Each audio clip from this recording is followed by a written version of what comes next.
الحمد لله رب العالمين والصلاة والسلام على أشرف الأنبياء والمرسلين وعلى آله وصحبه أجمعين. اللهم اغفر لنا ذنوبنا ولوالدينا وارحمهما كما ربيانا صغيرا. ربي يسر ولا تعسر، ربي تمن بالخير واهد قلبنا بحق سيدنا مولانا محمد صلى الله عليه وعلى آله وصحبه وبارك وسلم. اللهم اجعلنا من الناجين واجعلنا من الفائزين واجعلنا يا الله من عبادك الصالحين، آمين يا رب العالمين. المحترم العالم علماء في هذه المكان المباركة، صاحب الفضيلة سيد الإمام وسيد البلال، وكلكم جماعة، بارك الله فيكم وأحسن الله إليكم.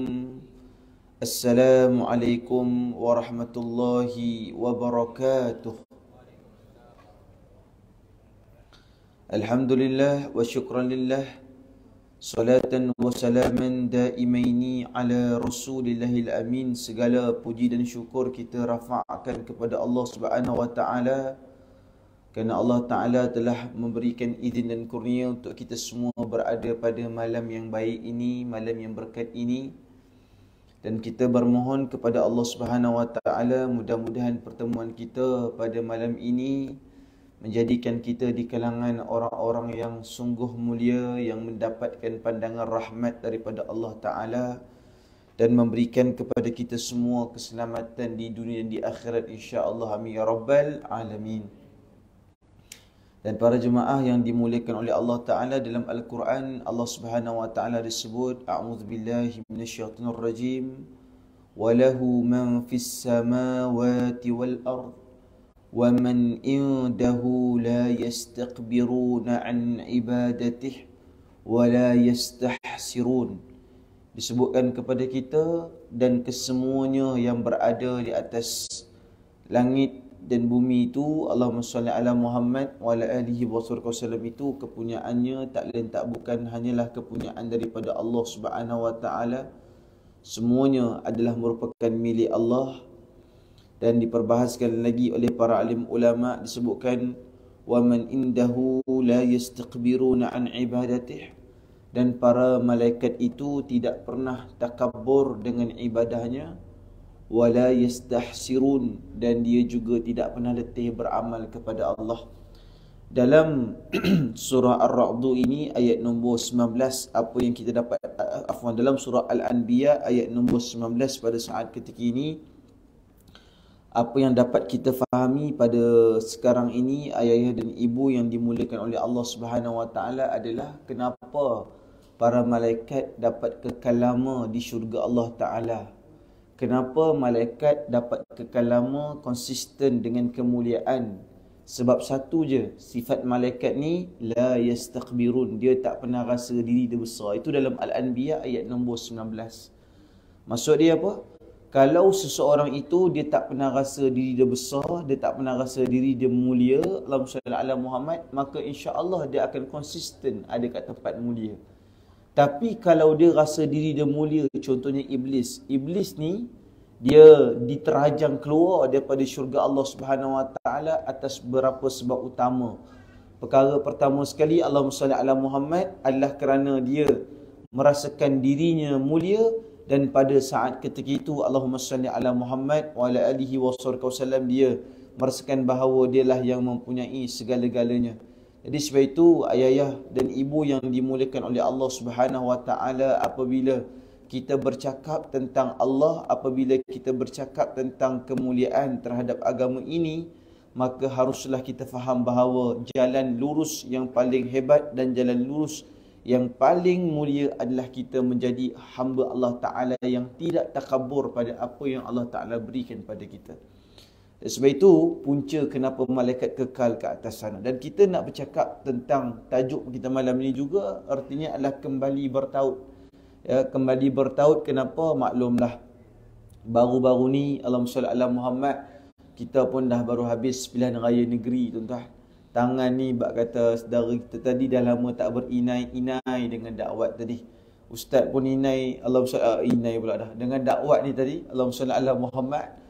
Betul-betul Masya-Allah tabaraka wa taala, rasa kita telah pun menjalankan tanggungjawab di sisi Allah Subhanahu wa taala. Cuma yang ingat, suatu ketika dulu, ketika mana kita bercakap tentang kembali bertauhid ni, antara benda yang paling penting adalah kita mesti kena selalu berhati-hati dengan sifat adu domba ataupun sifat memburukkan di antara satu sama yang lain. Tahu tak apa akibat dia? Akibat dia nanti, suatu ketika dulu dalam hadis sahih riwayat Ibnu Hibban, Nabi pernah berjalan bersama dengan para malaikat. Bila Nabi berjalan dengan para malaikat, waktu itu disebutkan pada kita, wa amma rajulul ladzi ataita alaihi yusharsharu shidquhu ila qafah. Ketika mana Nabi berjalan dengan malaikat, Nabi tengok ada orang dekat dalam tempat dia azab, dia terkena satu mata kail yang masuk daripada pipi dia dan tertarik sampai ke tengkuk belakang dia. Bermaksud dia apa? Disebutkan apa dia? Yusharsharu shidquhu ila qafah, iaitu ada mata kail yang masuk daripada pipi dia dan kena tengkuk belakang dia. Lepas itu disebutkan wa manakhiruhu ila qafah. Lepas tu ada pula mata kail kedua yang masuk melalui lubang hidung dia dan lalu kepada tengkuk belakang leher dia. Lepas tu yang ketiga, wa ainuhu ila qafah.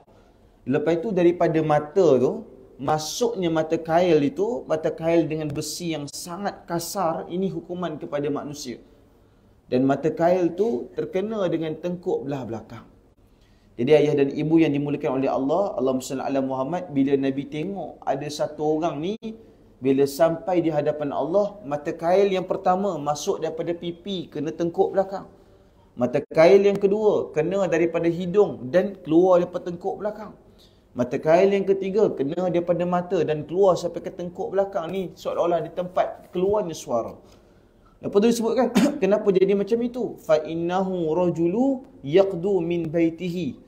Sebab orang ini, dia setiap pagi dia akan keluar daripada rumah dia.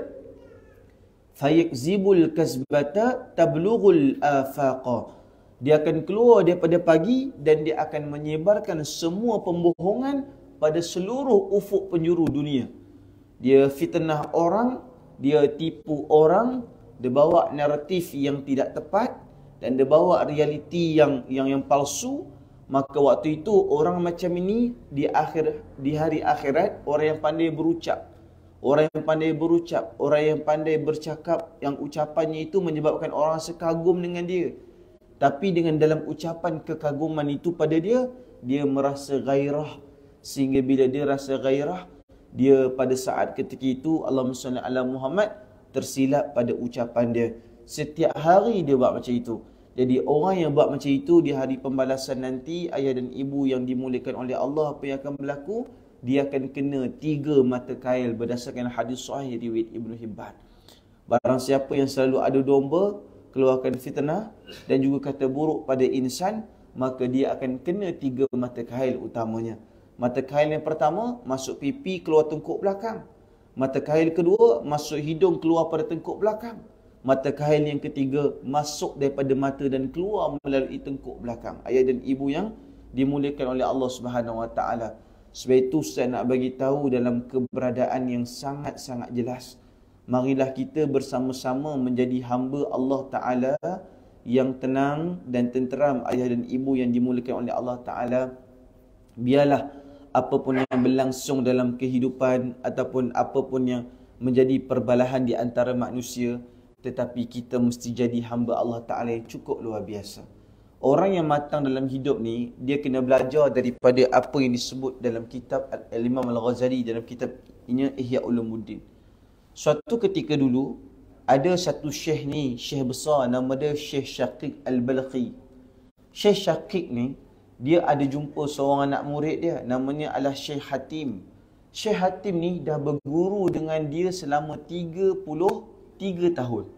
Bayangkanlah orang dulu mengaji sampai 33 tahun. Kita 33 minit lutut dah krem. Allahumma salli ala Muhammad. 33 minit perut dah lapar. Bukan jemaah yang lapar, ustaz yang lapar.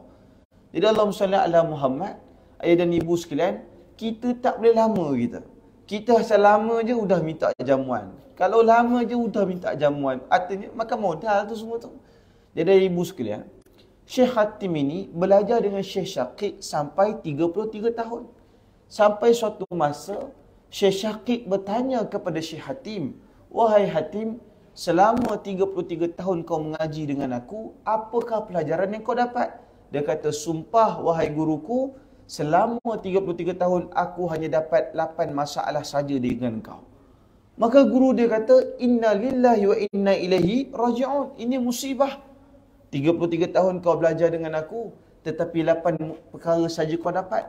Rupa-rupanya ayah ibu sekalian ni, Ustaz nak bagi tahu. Ini Ustaz nak kongsikan rahsia orang belajar selama 33 tahun. Dia dapat memperincikan 8 perkara makna paling besar dalam kehidupan. Ni, kita tak perlu nak ikut Syekh Hatim yang mengaji sampai 33 tahun sebab dia dah buahkan banyak keberhasilan. Al-Fawaqih, buah-buahan yang dia dah bagi pada kita. Hasil daripada 33 tahun apa yang dia belajar. Kita dengar dalam kuliah ni baik-baik, kita ambil faedah, mudah-mudahan kita dapat manfaat tersebut. Yang pertama sekali Syekh Hatim dia kata apa? Dia kata, "Aku memperhatikan seluruh daripada manusia dan aku dapati masing-masing daripada kalangan mereka itu mencintai kekasihnya. Tetapi kekasihnya apabila sampai di kuburan, maka yang semua daripadanya itu berpaling daripadanya kecuali amalan pada saat ketika itu. Maka sejak daripada itu, aku menjadikan amalan sebagai penemanku dan aku meninggalkan dunia sebagai penipuanku." Jadi sebab itu disebutkan pada kita amalan inilah yang nak jadikan kita baik. Ada orang cari, ada orang jumpa saya, dia kata, "Ustaz, Allahumma salli ala Muhammad. Saya ni nak tanya dekat Ustaz." "Tanya apa?" dia kata. Saya kata, "Allahumma salli ala Muhammad, saya adalah merupakan orang yang dulu banyak sekali beramal, banyak sekali berwirid kepada Allah Subhanahu Wa Taala, banyak sekali melakukan ibadah. Tetapi Allahumma salli ala Muhammad wa ala alihi wa sahbihi wasallam, saya bila dengar satu majlis, iaitu majlis tu dia kata, apabila seseorang yang membaca selawat tib yang disebutkan pada saat ketika itu, dia kata, nanti bila di hari akhirat tak tahu nak refer apa. Sebab Nabi tak ajar pun untuk buat selawat tib." Orang tu jumpa saya. Dia jumpa saya tengah makan waktu itu. Jadi saya kata, "Kenapa Kak?" Dia kata, "Saya dengar ucapan begitu." Saya beritahu ayah dan ibu yang dimuliakan oleh Allah Subhanahu Wa Taala. Perkara pertama sekali, selawat tib ini, Allahumma salli ala Muhammad wa ala alihi wa sahbihi wa baraka wasallam, harus kita fahami dengan faham yang jelas, dengan faham yang memberikan faedah kepada kita. Selawat tib ini sebagainya sebut, ianya di antara amalan yang bermula daripada Baitul Maqdis, iaitu bermula di Palestina. Di Palestin, ayah dan ibu yang dimuliakan oleh Allah Subhanahu Wa Taala, sampai ke hari ini mereka mengamalkan selawat tib. Yang mana selawat tib ini, ianya sebenarnya adalah merupakan satu selawat yang Allahumma salli ala Muhammad, ianya dicampurkan pada saat ketika itu dua perkara utama, iaitu satu disebutkan sebagai selawat dan satu lagi yang disebutkan sebagai Allahumma salli ala Muhammad, doa. Bila dia minta kepada Allah Subhanahu Wa Taala dengan permintaan Allahumma salli ala Muhammad tibbil qulubi wa dawaiha, dia minta kepada Allah Subhanahu Wa Taala, mudah-mudahan Allah Subhanahu Wa Taala memberikan faedah kepadanya dan ianya memberikan satu keberadaan yang cukup mulia. Dan sebab itu ayah dan ibu yang dimuliakan oleh Allah Subhanahu Wa Taala, selawat tibbil qulu ni ataupun selawat tib ni elok nak diamalkan untuk apa? Untuk orang yang ada penyakit anxiety, depression, yang ada penyakit kemurungan, stres yang melampaui batas. Sebab bila dia stres, dia nak kena baca apa Ustaz? Selawat tib. Kenapa Ustaz? Sebab selawat tib ni memang untuk ubat hati. Allahumma salli ala Muhammad tibbil qulubi wa dawaiha. Ya Allah, ya Tuhanku, ubatkanlah hati aku, ya Allah. Dan ianya memang Allahumma salli ala Muhammad menjadi penguat kepada masyarakat di Palestina. Allahumma salli ala Muhammad. Mereka beramal pada saat ketika itu. Sebab itulah mereka tak jadi gila walaupun mereka terpaksa berhadapan dengan orang-orang Israel yang membuli mental mereka. Dan apa yang saya nak sebutkan kepada ayah dan ibu yang dimuliakan oleh Allah Subhanahu Wa Taala, pada selawat tib ianya tidak ada apa-apa permasalahan. Kenapa? Sebab ianya selawat dan setelah itu permintaan supaya Allah membaiki hatinya dan supaya Allah Subhanahu Wa Taala memberikan keyakinan kepadanya. Dia kata tibbil qulubi wa dawaiha, ubatkanlah hati kami ya Allah dan sembuhkanlah ya Allah. Jadi siapa yang dah rasa hati dia banyak kotor kepada Allah, selawat tib ni dulu almarhum Tuan Guru Harundin selalu ajarkan dalam kelas-kelas dia. Selawat tib ni dia sebenarnya bukan saja untuk sakit, tapi kepada siapa yang rasa hati dia makin lama makin kotor. Sebab nama dia adalah selawat tibbil qulub, iaitu selawat yang merawat hati. Jadi siapa yang ada masalah hati, rasa tak bahagia, rasa tak seronok, dia baca ayat itu. Wa afiyatil abdani wa shifaiha, dan kau sihatkanlah tubuh badan kami ya Allah ya Tuhanku dan berikanlah kesembuhan kepadanya. Jadi sebab itu ramai orang tak perasan selawat tib ini dia dapat banyak membantu orang yang rasa gelisah dalam hidup dia dan menyihatkan tubuh badan dia. Wa nuril absari wa dhiyaiha, dan pada saat ketika itu Allahumma salli ala Muhammad wa ala alihi wa sahbihi wasallam, dimohonkan kepada Allah Subhanahu Wa Taala agar ianya mendapatkan manfaat dan mendapatkan keberadaan tersebut. Jadi ada ulama beberapa pandangan yang sebut siapakah pengasas kepada selawat tib ini. Antaranya disebutkan daripada Mesir, iaitu Syekh Ahmad ibnu Ahmad al-Adawi al-Maliki al-Khalawati ad-Darzi. Jadi saya nak bagi tahu, jadi sebenarnya kita boleh sebut Allahumma salli ala Muhammad Syekh Ahmad al-Adawi al-Maliki. Syekh Ahmad al-Adawi ini dialah antara yang disebutkan sebagai pencatat dan melakukan keberadaan tersebut. Walaupun ada beberapa riwayat tentang penyusun terhadap selawat tib ini, tetapi ianya adalah selawat yang sekadar menggabungkan selawat dan juga nama dan juga permintaan kepada Allah Subhanahu Wa Taala. Wa nuril absar, dan dia minta supaya pandangan mata ni itu supaya Allah Subhanahu Wa Taala menjadikan ianya bercahaya. Wa nuril absari wa dhiyaiha, pandangan mata dia bercahaya, dia nampak kebenaran. Wa ala alihi wa sahbihi wasallim, dia yang betul wasallim, yang terbaik ya. Jadi dan dia minta supaya Allah Taala meletakkan keberadaan dan rasa gembira tersebut. Selesai. Masuk pula perbincangan yang kedua, Allahumma salli ala Muhammad wa ala alihi wa sahbihi wasallam. Perbincangan yang kedua dia kata, tadi Syekh Hatim kata, pertama aku dapat tengok bahawa semua orang bercinta tetapi yang kekal dengan dia hanyalah amalan. Itu yang pertama. Pelajaran kedua selama 33 tahun dia belajar adalah dia kata apa dia? Dia ambil faedah daripada surah An-Nazi'at ayat nombor 40 hingga 41. Wa amma man khafa maqama rabbih wa nahan nafsa 'anil hawa. Adapun orang yang takut keadaannya semasa berdiri di hadapan mahkamah Allah Ta'ala, bahkan dia menurut dan dia menahan diri daripada menurut hawa nafsu dia. Wa nahan nafsa 'anil hawa. Dia tahan diri daripada melawan hawa nafsu dia. Maka kata Syekh Hatim, aku mula belajar bahawa aku memaksa nafsuku untuk menolak hawa. Apa maksud hawa? Kesenangan. Kalau kita kata hawa nafsu, artinya kesenangan yang memuaskan nafsu. Jadi kalau kita kata seseorang itu yang menolak hawanya, yang menolak hawa nafsunya, Allahumma salli ala Muhammad, yang menyenangkan rasa nafsunya, dia kata, maka apabila aku memaksa nafsuku untuk menolak kesenangan padanya, maka aku dapati Tuhan memberikan aku ketenangan untuk taat kepada Allah. Ayat Syekh Hatim ni hebat. Dia kata, aku memaksa nafsuku untuk menolak kesenangan. Itu ayat dia. Aku menolak nafsuku untuk menolak kesenangan. Aku memaksa nafsuku. Jadi kata Syekh Hatim, makna dia jelas. Dia kata, kamu dalam urusan mengawal nafsu, kamu kena paksa dia.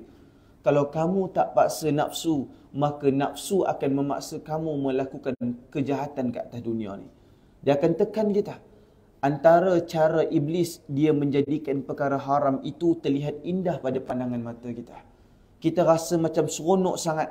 Dan pada saat ketika itu Allahumma salli ala Muhammad wa ala alihi wa sallam, dia akan memberikan kemudaratan dalam kehidupannya. Masuk pelajaran yang ketiga. Tadi pertama Syekh Hatim kata, aku belajar. Ringkasnya, kekasih semua tinggal kecuali amalan. Yang kedua, aku belajar bahawa apabila aku memaksa nafsuku menolak kesenangan dunia, maka Tuhan menganugerahkan aku rasa tenang beribadah pada Allah.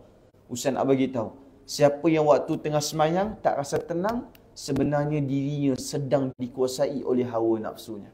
Dia nak cepat beransur, dia nak cepat bergerak, dia nak cepat pergi, seolah-olah kemuh-muh kata dia.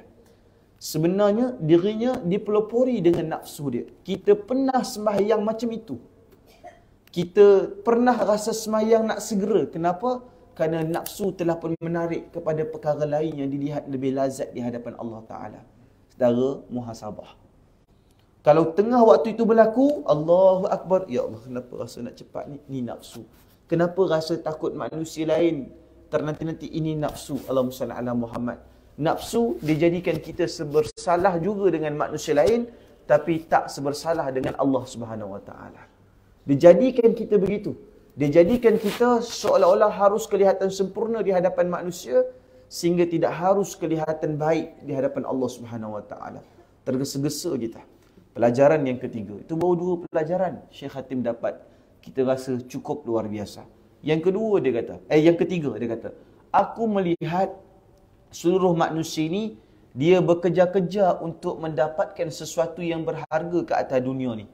Maka, dia akan menjaganya agar tidak hilang. Betul? Kata Syekh Hatim. Dia tengok manusia ni, semua bekerja-kerja untuk dapatkan sesuatu. Betul lah tuan-tuan. Kita ni memang betul-betul bekerja untuk dapatkan sesuatu. Tapi dia kata, namun dia harus menjaganya agar ianya tidak hilang. Tetapi aku mendapat faedah daripada surah An-Nahlu ayat nombor 96. Tuhan kata, ma indakum yanfad. Disebutkan kepada kita, wa ma indallahi baq. Sebenarnya apa yang ada pada kamu itu akan habis dan akan lenyap, dan yang kekal hanyalah di sisi Allah Subhanahu Wa Taala. Tahu tak Syekh Hatim kata apa? Sejak aku jumpa An-Nahlu ayat nombor 96, ma indakum yanfad. Setiap yang ada pada kamu itu akan lenyap. Wa ma indallahi baq. Tetapi apa yang ada pada Allah itu kekal sejak daripada itu. Setiap sesuatu yang aku dapat ke atas dunia ni, cepat-cepat aku serahkan kepada Allah agar Allah menjaganya dan ianya kekal selama-lamanya. Allahu Akbar. Artinya apa saudara? Syekh Hatim kata, maka apabila aku mendapati pada genggaman tanganku adanya sesuatu yang berharga, maka cepat-cepat aku serahkan di jalan Allah. Cepat-cepat aku bagi kepada Allah.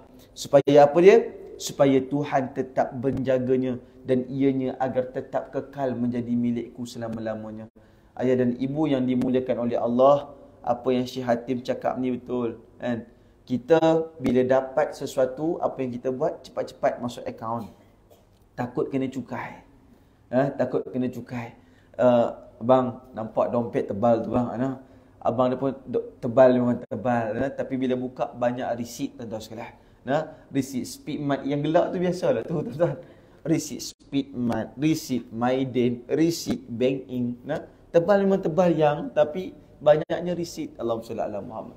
Kalau tak tebal sebab resit, banyak tebal sebab kad. Kalau tak tebal sebab kad, banyak sebab duit shilling tuan-tuan. Itu je. Kenapa tebal sangat duit shilling? Maklumlah kita kan basuh baju dekat dobi.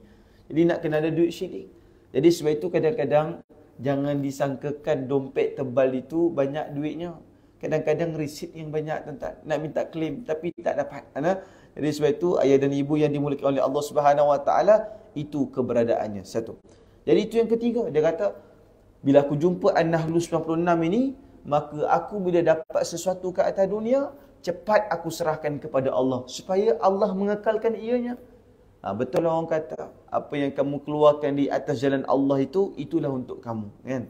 Apa yang kamu keluarkan di atas jalan Allah Ta'ala itu, itulah untuk kamu. Jadi sebab itu kadang-kadang kita rasa berat. Kita semua ni, mungkin majoriti daripada kita bukanlah orang kaya-kaya pun. Tetapi Allahumma salli ala Muhammad, kita nak ada sikit sebanyak saham kita di hari akhirat. Penolong kita, bekalan kita. Ada tahulah kita apa nak dibuat nanti di hadapan Allah apabila kita menghantarkan bekalan secukupnya. Yang keempat, ayah dan ibu sekalian. Kata Syekh Hatim, aku melihat seluruh manusia. Aku melihat mereka berkejar-kejar untuk mencari kemuliaan, mencari pangkat dan mencari kehebatan daripada sudut harta. Maka aku terjumpa surah Al-Hujurat ayat nombor 13. Inna akramakum indallahi atqakum innallaha alimun khabir. Sesungguhnya semulia-mulia kamu di sisi Allah ialah orang yang paling tinggi takwanya. Dan dia kata apa dia? Maka sejak daripada aku menjumpai ayat itu, maka aku bertakwa sehingga aku ingin menjadi manusia yang paling mulia di sisi Allah Subhanahu Wa Taala. Ustaz nak bagi tahu, sebagai hamba Allah, kita semua manusia, mustahil kita tak rasa iri hati dan mustahil Allahumma salli ala Muhammad kita tidak rasa dengki tuan-tuan bila kita tengok rezeki yang Allah Taala bagi, khususnya kepada rakan-rakan seumur kita. Saya nak bagi tahu, dalam banyak-banyak orang yang kita cemburu, orang yang paling kita cemburu adalah orang yang seumur dengan kita. Kalau dia seumur dengan kita, Tuhan bagi rezeki lebih, kita lebih cemburu padanya berbanding orang lain. Kalau dia seumur dengan kita, kita dah tumbang dah. Ubat daripada klinik kerajaan tu lagi banyak daripada nasi yang kita makan, oi. Macam-macam warna. 2 kilo kita kena makan ubat 1 bulan. Kita tengok kawan seumur kita sehat lagi. Oh, siapa kata hati tak ada rasa? Hang baca apa ni? Mesti akan tanya punya. Dia kata aku makan semua. Allah pinggan je tak makan, dia kata. Tapi sehat. Kita asal makan je sakit. Asal sakit je makan. Allahumma salli ala Muhammad. Jadi sebab itu saya nak bagi tahu. Dan masuk kepada tadi, dia kata orang yang paling mulia itu adalah Allahumma salli ala Muhammad yang paling takwa. Maka dia kata sejak daripada itu, apabila aku dengar surah Hujurat ayat nombor 13, aku tidak lagi berebut untuk mengikuti orang yang cari kemuliaan dengan harta. Aku tidak lagi berebut untuk cari kemuliaan dengan kuasa. Allahumma salli ala Muhammad wa ala alihi wa sallam. Jadi sebab itu ayah dan ibu yang dimuliakan oleh Allah Subhanahu Wa Taala. Cuma umat Islam ini, ayah dan ibu sekalian, betul kita ada tasawuf. Negeri ini juga adalah negeri tarikat. Negeri ini juga adalah negeri tasawuf. Tapi dalam masa yang sama, kita berada pada sistem demokrasi. Orang-orang yang bagus kena tetap bersaing untuk mendapatkan kuasa. Kalau orang bagus tidak bersaing, maka akan diberikan kepada orang yang gila kuasa. Jadi sebab itu saya nak beritahu, kenapa kena ada ustaz saudara. Bayangkan, kita ni kadang-kadang kita tak boleh terima kalau orang cakap kita ni tak bagus. Orang cakap orang Islam tak pandai urus perniagaan. Hakikatnya, kita hari ni, bangsa kita betul tidak berapa cekap menguruskan perniagaan. Kita tidak begitu kerja keras untuk dapatkan dunia, kerana naratif yang kita faham, cukup dunia ni pada aku tak pandai kepala. Kita semua macam itu. Pemikiran kita dibangunkan daripada kecil adalah cukup belanja dunia, cukup apa yang aku nak bawa dekat hari akhirat. Itu perniagaan kita. Tetapi Allahumma salli ala Muhammad, terkadang kita juga kena ada kekuatan yang dahsyat. Cuba bayangkan, yang tanam di kampung-kampung itu, dia jual cili. Contoh, keuntungan yang dia dapat secara purata katalah RM1.50 pada 1 kilogram, katalah begitu. Manakala orang di pasar pula katalah dapat untung RM1. Yang di tanaman itu dapat RM1.50. Yang jual di pasar RM1. Yang di tengah-tengah untungnya RM3 ke RM5. Soalnya siapa yang di tengah-tengah itu? Adakah yang di tengah-tengah itu Allahumma salli ala Muhammad orang yang ada kalimah tauhid ataupun tidak? Tetapi yang bercucuk tanam itu untungnya RM1.50. Yang meniaga di pasar untungnya RM1. Yang di tengah-tengah itu untungnya RM3, RM5. Allahumma salli ala Muhammad. Jadi sebab itu kadang-kadang kita sedih. Yang berada di lautan, yang merisikokan nyawa mereka itu orang yang bertauhid. Untungnya sedikit, masih tetap miskin. Yang jual di pasar itu juga untungnya sedikit, masih tetap miskin. Yang di tengah-tengah itu kaya raya, saudara. Ini penyakit kita. Ini penyakit kita. Yang di tengah-tengah itu untungnya bukan RM1, RM2, untungnya belasan ringgit pada 1 kilogram. Mana ada perniagaan untungnya 1 kilogram. Sebab dan ibu sekalian, tengah-tengah itu kaya raya. Yang masih di lautan itu masih miskin. Yang di pasar itu juga masih miskin. Sebab itu ayah dan ibu yang dimuliakan oleh Allah Subhanahu Wa Taala, memang betul. Tapi dalam masa yang sama, kita mesti celik dan kita mesti faham bahawa kita umat Islam ni kena malu, tuan-tuan. Saya selalu rasa malu. Saya setiap hari fikir apa yang saya kena buat untuk perkasakan umat. Setiap hari saya fikir. Sebab apa? Kita orang Islam, majoritinya hampir 70%. Tapi makanan kita bukan diurus oleh diri kita sendiri, ayah dan ibu sekalian. Makanan kita tidak diurus oleh diri kita sendiri. Sebab itu Allahumma salli ala Muhammad, akhirnya kepincangan berlaku dengan begitu dahsyat. Jadi sebagai umat Islam, Allahumma salli ala Muhammad, kita kena jelas, kita kena terima kadang-kadang bila kita menong, kadang-kadang pahit benda tu, tapi kita tak boleh tolak. Kita kurang cekap. Kita tak cukup kerja keras. Kita tak cukup rajin. Jadi sebab itu ayah dan ibu sekalian, kekuatan itu mesti ada pada kita. Tapi tak mengapa, insya-Allah mungkin ayah ibu perjuangannya hampir selesai. Kena bangkitkan anak-anak muda kita lah. Supaya pastikan mereka berjuang sampai kepada waktu yang kemuncak. Tapi kalau hari ini kita ada peluang, teruskan perjuangan. Ayah ibu sekalian, lanjut. Masuk kepada yang kelima. Kelima tadi ni dia kata apa? Aku melihat manusia saling dengki-mendengki di antara satu sama lain. Ayah ibu, penyakit dengki datang daripada apa? Penyakit dengki datang daripada satu je. Penyakit dengki datang daripada satu penyakit yang lebih besar, iaitu namanya adalah ingin memiliki.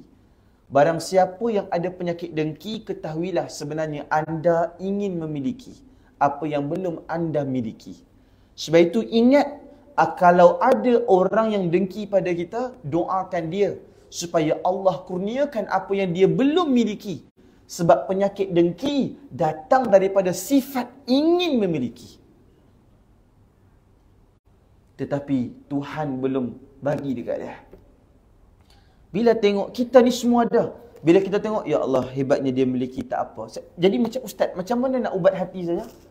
Bila saya tengok orang lain ni saya nak kongsi ni, apa yang Syekh Hatim belajar selama 33 tahun. Saudara, saya perlukan ilmu ini, saudara pun ustaz yakin perlukan ilmu ini. Macam mana ni ustaz? Saya juga ada perasaan ingin memiliki. Manusia memang sifatnya ingin memiliki. Itu memang sifat kita. Dulu kita tak kahwin, kita nak ada isteri. Bila kita dah ada isteri, kita nak ada anak. Bila kita ada anak, kita nak anak kita berjaya. Bila anak kita berjaya, kita nak anak kita ada orang nak dekat dia. Bila kita tengok anak kita dah kahwin, kita nak ada cucu. Betul tak tuan-tuan? Bila kita berhenti rasa sifat ingin memiliki? Tak ada. Ya.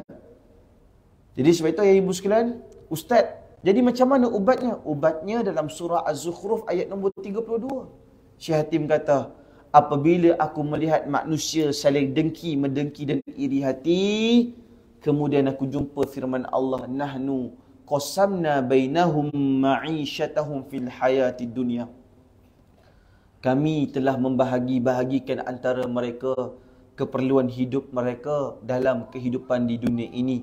Bahkan disebutkan kepada kita, setengahnya daripada surah Az-Zukhruf ayat nombor 32, kata Quran, setengahnya akan jadi kaya raya dan setengahnya akan jadi miskin menderita. Kita nak azan dulu ke tu? Jalan.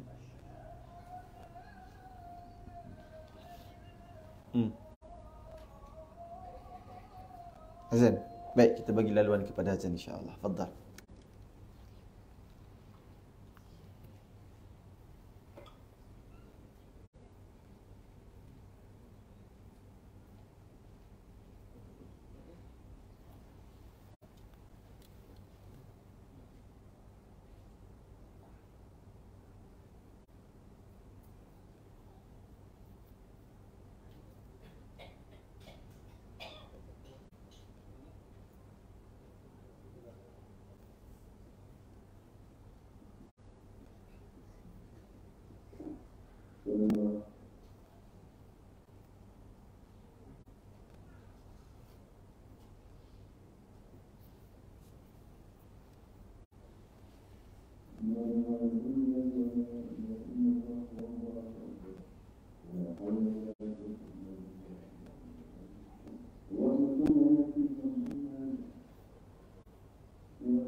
Allahumma salli wa sallim ala Sayyidina Muhammad wa ala alihi wa sallam.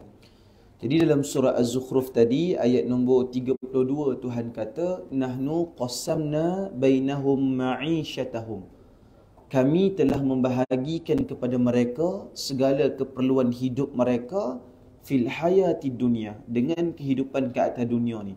Dalam erti kata lain, para ulama tafsir merujuk kepada Allahumma salli ala Muhammad.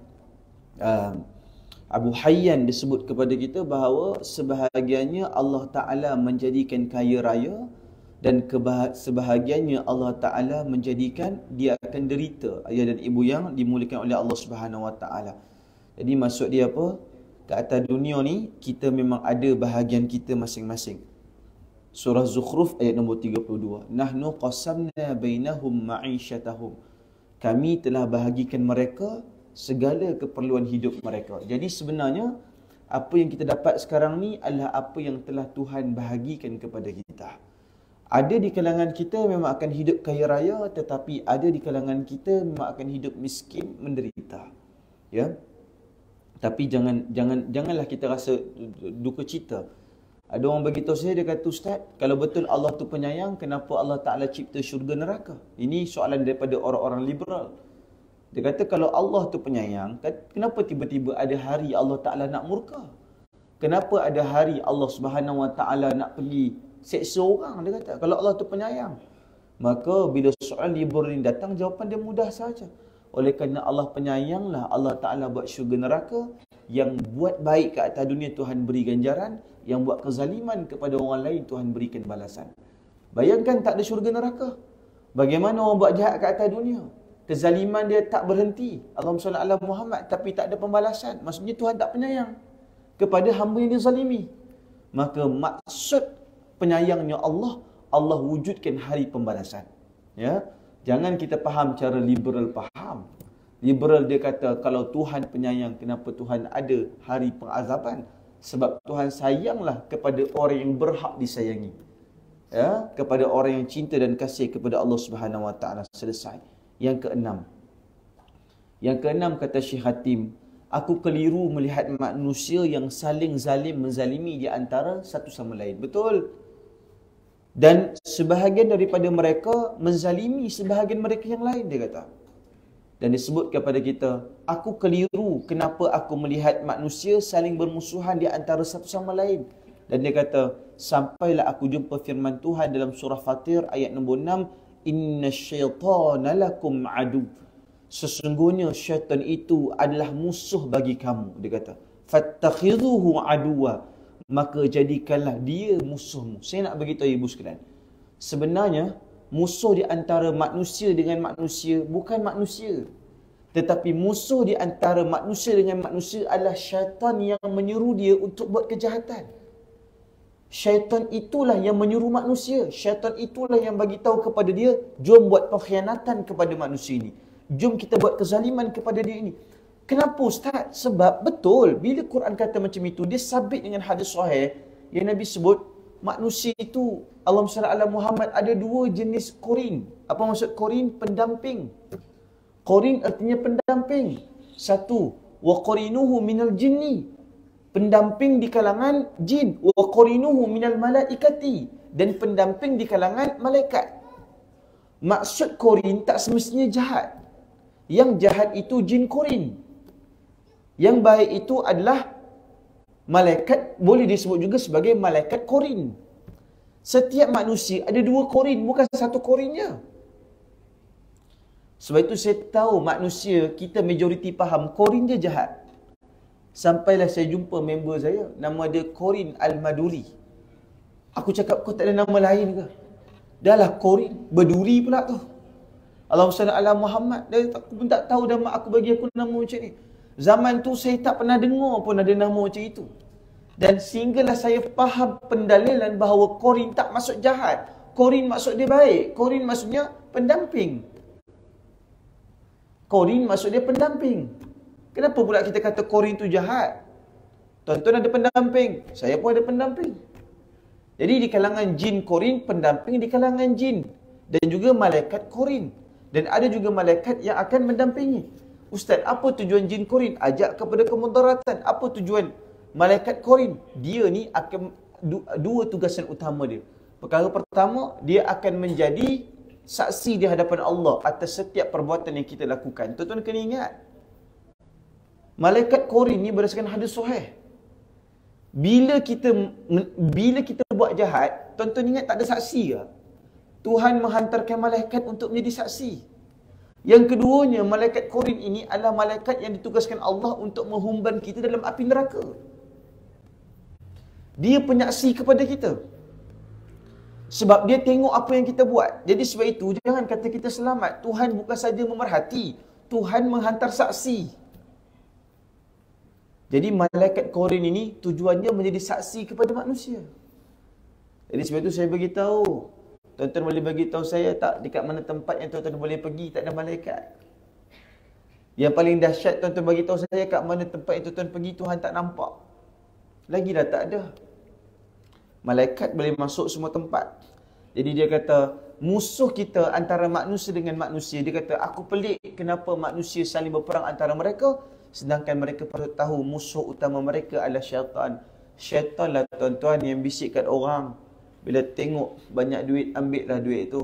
Bila tengok perempuan, naikkanlah syahwat pada perempuan tu. Jadi musuh kita syaitan, musuh kita semua, bukan manusia dengan manusia lain. Jadi doakan pada Allah, ya Allah, jauhilah kawan aku ni daripada syaitan yang mendampingi dia. Sebab itu agama ajar kita supaya mendoakan musuh kita agar syaitan yang mendekati dia jauh pergi meninggalkan dia. Sebab bukan dia yang bermasalah, yang masalahnya siapa? Syaitan. Manusia boleh jadi baik pada orang yang dia nak baik, tuan-tuan. Manusia boleh jadi jahat pada orang yang dia nak jahat. Betul kan? Mana ada manusia semua dia jahat? Contoh Fir'aun. Adakah Fir'aun tidak baik kepada Asiyah? Bahkan Fir'aun menjaga Asiyah. Itu Fir'aun.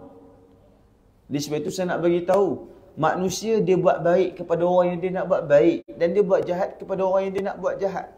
Tidak ada manusia yang pada seluruh sempurnanya dia jahat semata-mata, tak ada kebaikan. Enggak ada. Lanjut. Jadi musuh kita sebenarnya syaitan. Jadi kalau kita lawan syaitan, insya-Allah dahsyat. Yang ketujuh dia kata Syekh Hatim, aku melihat manusia mencari rezeki sehingga sanggup menghina diri mereka. Betul. Aku tengok manusia ni mencari rezeki sampai sanggup hina diri mereka. Contoh dia buat kerja haram lah tuan-tuan. Kalau kita kerja indah wata, itu bukan menghina diri, itu kerja tu mulia.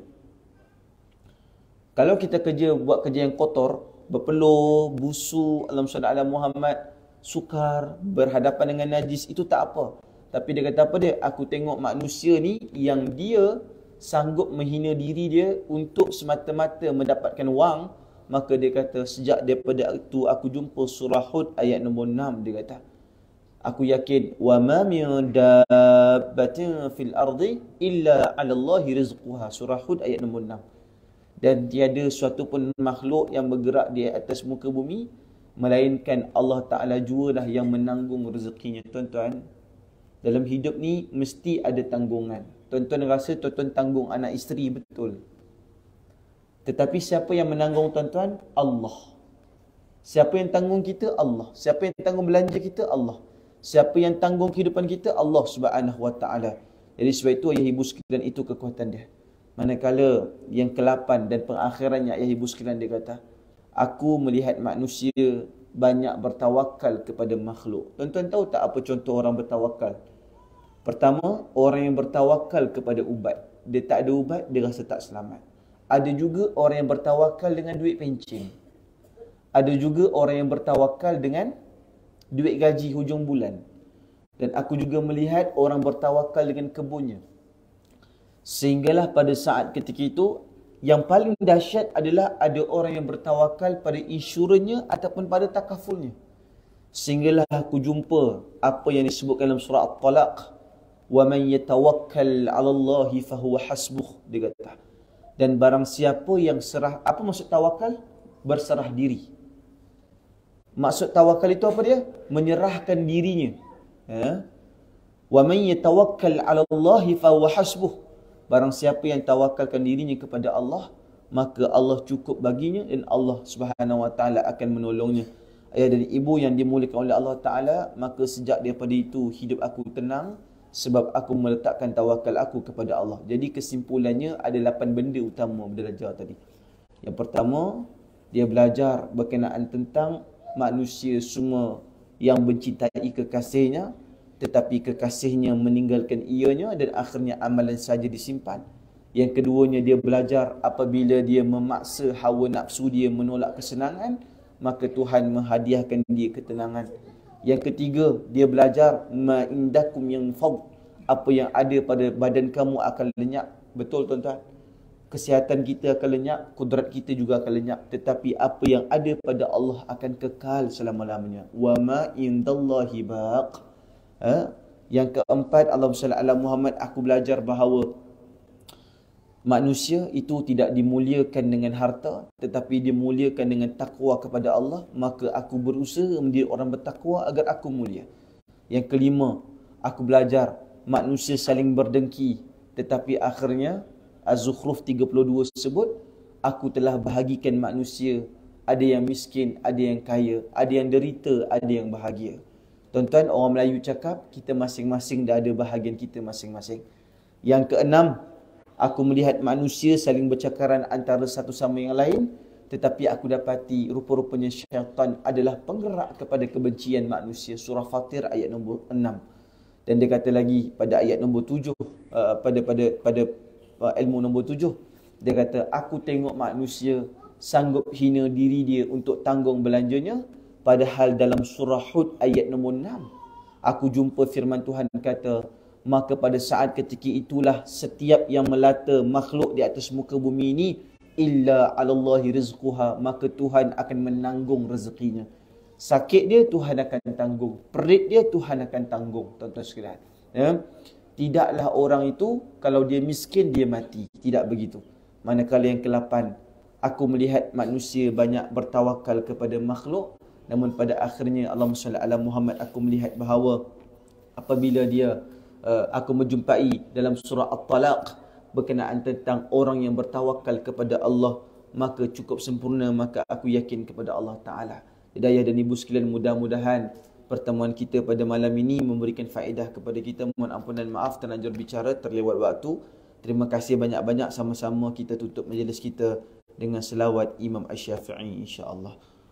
Allahumma salli afdala salatin ala as'adil makhluk بركاتك سيدنا محمد وعلى آله وصحبه وسلم عدد معلوماتك ومداد كلماتك كلما ذكرك ذاكرون وغفل عن ذكره الغافلون.